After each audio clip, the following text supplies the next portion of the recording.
Dans cet exercice, on étudie la fonction f qui à x associe moins 3x moins 5.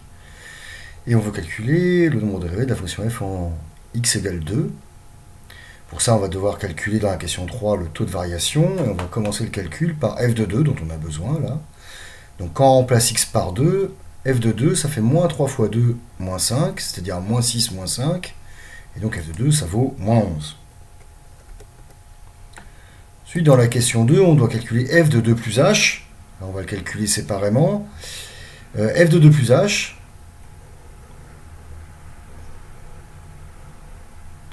je remplace x par 2 plus h dans la fonction, ça fait moins 3 fois 2 plus h, moins 5. Je distribue le moins 3 sur les deux termes de 2 plus h, moins 3 fois 2 d'abord, ça fait moins 6. Moins 3 fois h, ça fait moins 3h. Et le tout de moins 5. Et moins 6, moins 5, ça fait moins 11. Donc ça fait moins 3h, moins 11. Une fois réduit, f de 2 plus h, c'est moins 3h, moins 11. Du coup, je peux mettre le résultat attendu dans la question 2. Moins 3 fois h moins 11.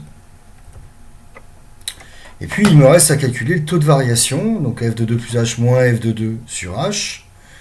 Donc, quand je fais le taux de variation, j'obtiens donc f de 2 plus h, moins 3h moins 11, moins f de 2, c'est-à-dire plus 11, puisque f de 2, ça valait moins 11, donc moins f de 2, ça fait plus 11, et le tout divisé par h. Évidemment, moins 11 plus 11, ça fait 0, il reste moins 3h divisé par h, ce qui fait exactement moins 3. Donc le nombre dérivé, alors le taux de variation, il vaut tout le temps moins 3, il est constant, il ne dépend pas de h, il vaut moins 3. Et le nombre dérivé de la fonction f en 2, qui est la limite du taux de variation quand h tend vers 0, le taux de variation il vaut tout le temps moins 3, donc cette limite c'est moins 3. Et alors c'est pas surprenant, puisque prend la courbe représentative de la fonction f, c'est une droite, puisqu'on a une fonction affine, et que les tangentes à une droite, ce sont la droite elle-même. Donc elle a pour coefficient directeur moins 3, puisque c'est son coefficient directeur de la fonction affine. On envoie la réponse, et c'est une bonne réponse.